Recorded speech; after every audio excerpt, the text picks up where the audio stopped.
l'invité de la matinale. KTO Radio. Bonjour à tous, nous poursuivons ce matin notre série sur le Jubilé 2025 avec Monseigneur Jean Bondu, évêque référent pour le Jubilé au sein de la Conférence des évêques de France. Je rappelle que vous êtes Monseigneur évêque auxiliaire de Rennes. Merci beaucoup d'être avec nous ce matin encore. Bonjour à vous et à tous les auditeurs. Je vous propose aujourd'hui d'aborder les grands temps forts de ce Jubilé parce que nous avons évoqué les différents gestes que l'Église invite à accomplir personnellement durant cette année sainte, le sacrement de la réconciliation, la prière, l'Eucharistie, si possible le pèlerinage à Rome avec le passage de la Porte Sainte ou dans un autre lieu, ou un acte de miséricorde et de pénitence. Et puis il y a aussi, Monseigneur, des temps forts, des jubilés particuliers tout au long de cette année.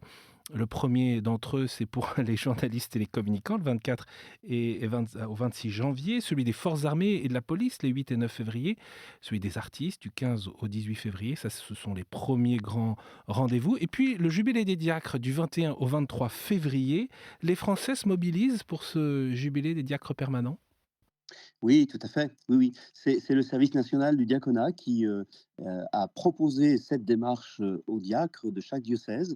Et ici ou là, les diacres se mobilisent, d'autant plus que en novembre de cette année, là, 2024, nous venons de fêter les 60 ans de la réinstauration du diaconat en dehors du chemin vers le sacerdoce.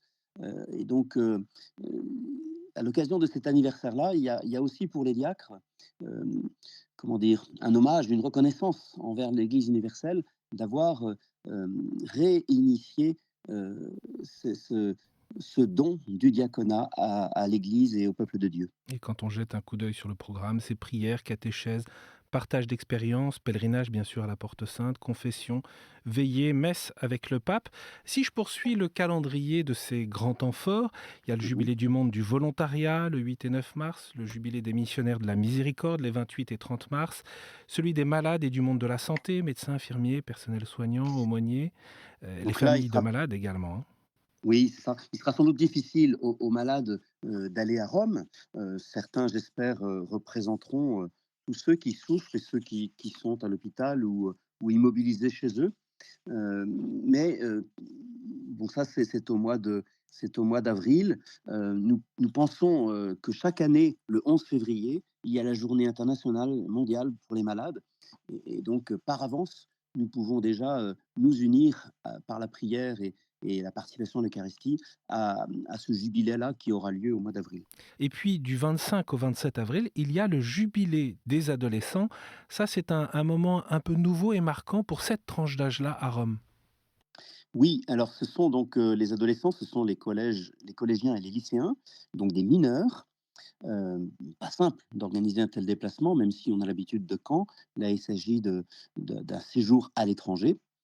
Au cours de ce jubilé, il y aura la canonisation d'un jeune qui monte, si on peut dire, qui est de plus en plus connu, le bienheureux Carlo Acutis. Donc ce jeune qui est né en 1991, qui est mort en 2006, 15 ans, qui est mort d'une leucémie foudroyante en 48 heures. Ce jeune, il est incroyable parce que il est à la fois très moderne, il a créé un site internet, il était très proche aussi de ses camarades, étant dans la connaissance des uns et des autres, y compris des SDF de son quartier, des concierges. C'était un garçon tout à fait étonnant.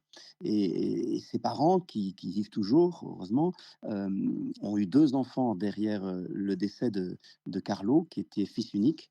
Et il témoigne de la foi et comment ce garçon les a bousculés au point de les faire revenir à la foi catholique et à une pratique religieuse. Et ça manifeste à la fois l'attention de l'Église à parler aux jeunes générations, mais aussi Mm, tout simplement que c'est possible de cheminer dans la sainteté quand on est jeune aujourd'hui.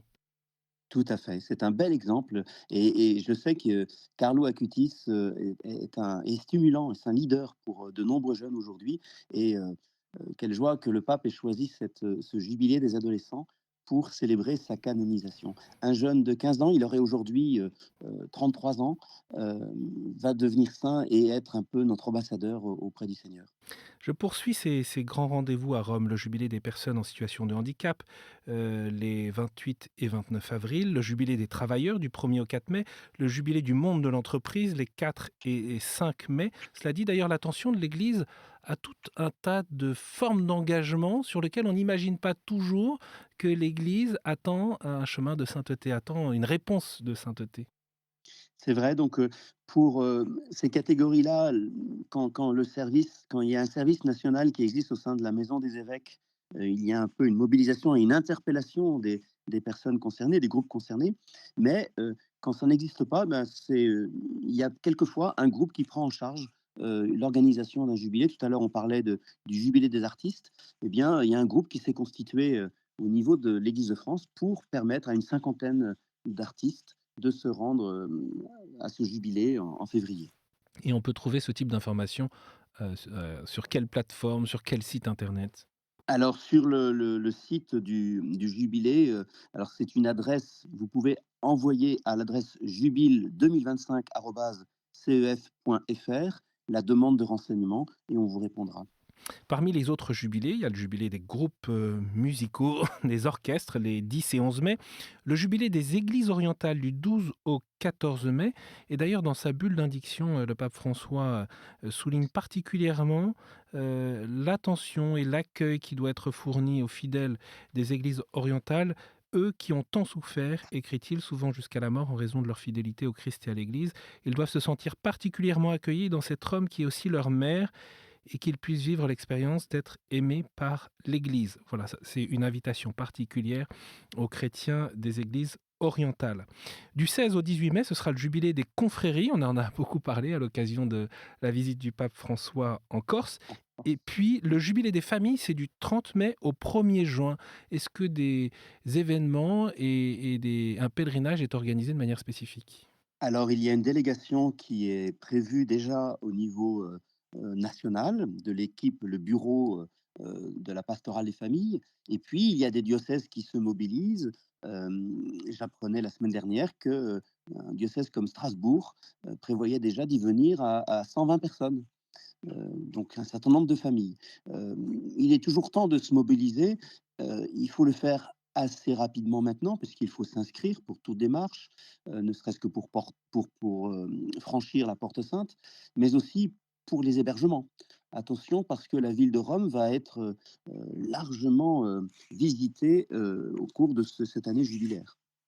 Oui, Rome attend plus d'une trentaine de millions de fidèles tout au long de cette année sainte. Le pape François évoque d'ailleurs cette attention à la vie, l'accueil de la vie, à la famille d'une certaine manière, et à la manière de donner des signes d'espérance dans la société aujourd'hui telle qu'elle est. Oui, c'est important pour lui parce que, dans sa bulle, il dénonce, justement, la désespérance et en particulier pour les jeunes, le de ne pas avoir le désir d'enfant. Pour lui, la famille, pas seulement pour lui d'ailleurs, est la première cellule de la société. C'est là que nous apprenons à être, homme ou femme et nous l'Église doit valoriser, la famille en raison justement de cette vocation de la famille au sein de la société. Et si en plus cette famille porte la foi chrétienne, elle peut être un beau témoignage de l'œuvre de Dieu dans le cœur des hommes. Autour de la fête de la Pentecôte, il y aura le jubilé des mouvements, associations et communautés nouvelles les 7 et 8 juin, le jubilé du Saint-Siège le 9, celui du sport et du monde du sport les 14 et 15 juin. Évidemment, on pense à toute la mobilisation de l'Église autour des Jeux Olympiques et de cet encouragement à s'engager dans le sport. Le jubilé des pouvoirs publics du 20 au 22 juin.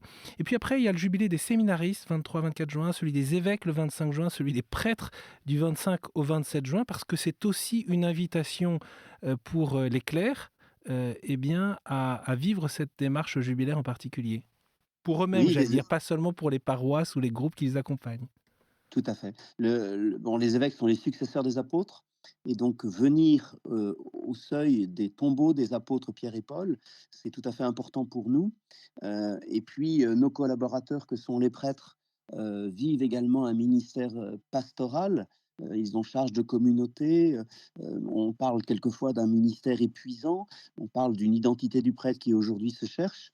Venir à Rome, c'est revenir à la source.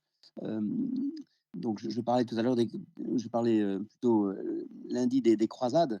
Hem, la Jérusalem n'existait plus au moment où le jubilé a été lancé et Rome devenait comme finalement le lieu de pèlerinage pour, retrouver cette source et donc, dans ce jubilé des évêques, des prêtres, peut-être que c'est l'occasion pour, celui qui fait, cette démarche jubilaire à Rome de, retrouver l'origine de sa vocation et finalement ce qui fait le trésor de son ministère, la joie de son ministère. Nous y allons, avec tout le peuple de Dieu et nous y allons aussi pour nous-mêmes, pour nous renouveler et nous convertir. On en arrive au jubilé des jeunes, c'est cet été du 28 juillet au 3 août. Que s'organise-t-il pour les Français? On évoque une participation similaire à celle de Lisbonne pour les dernières JMJ. Oui, on ne sait pas encore, mais de fait, il y a un engouement des jeunes pour, aller à Rome. Donc les choses s'organisent tranquillement, sereinement, l'hébergement est prévu. Donc là, il s'agit des majeurs, hein.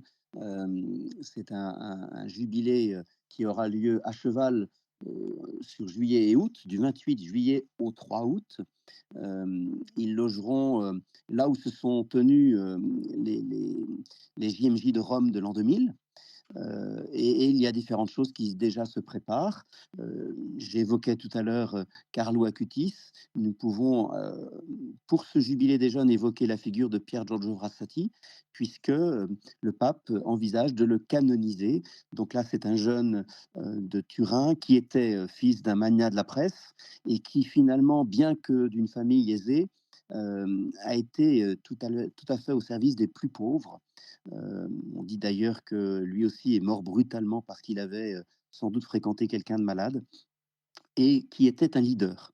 Il entraînait un certain nombre de ses copains, de ses amis dans une fraternité franciscaine et il essayait de témoigner de la charité, de Dieu, dans la relation au prochain, dans le service à rendre aux frères. Pour le deuxième semestre 2025, je vais un petit peu plus vite parce que on aura le temps d'en reparler d'ici là, mais il y aura le jubilé de la consolation, le jubilé de ceux qui promeuvent et défendent la justice, le jubilé des catéchistes, le jubilé du monde missionnaire, le jubilé des migrants, de la vie consacrée, de la spiritualité mariale, du monde éducatif. Je m'arrête juste sur le jubilé des pauvres le 16 novembre, c'est aussi une date importante. Oui et là, ça me donne l'occasion, de dire que, les plus établissements, de France à Rome, qui sont, autour de Saint-Louis des Français, ont ouvert pour ce jubilé un fonds d'aide, pour ceux qui auraient des difficultés à se rendre à Rome et donc il faut se manifester auprès des services diocésains de pèlerinage. Évidemment, il faut, donner quelques arguments de la nécessité d'une aide, mais les plus hauts établissements de France, à Rome, ont déjà donné d'importantes aides pour que des pèlerins qui sont en difficulté puissent se rendre en jubilé. Et donc, pour ce jubilé des pauvres, en novembre, il est souhaité que, par des organismes qui sont connus, hein, Secours catholique, mais aussi toute la démarche Fratello, que par ces organismes-là, il y ait des personnes en précarité qui puissent se rendre auprès des tombeaux de Pierre et Paul, puissent franchir la porte sainte, puissent vivre pour eux et pour tout un groupe, une démarche jubilaire. Et pour être complet, eh bien l'année se finira avec le jubilé des chœurs et chorales et le jubilé des détenus. Merci beaucoup, Monseigneur Bondu, d'avoir brossé ces grands rendez-vous à Rome au cours de cette année jubilaire. Le pape François parle d'un chemin d'espérance. Hein, il invite évidemment les pèlerins d'espérance à faire cette démarche jubilaire. Et dans la bulle d'indiction du jubilé, il rappelle combien la vie chrétienne est un chemin qui a besoin de moments forts pour nourrir et fortifier l'espérance. Monseigneur Bondu, on se retrouve demain, une dernière fois pour évoquer comment vivre le jubilé près de chez soi, sans oublier un autre grand temps fort qui est le 1700e anniversaire du Concile de Nicée. Merci, Monseigneur. Merci à vous.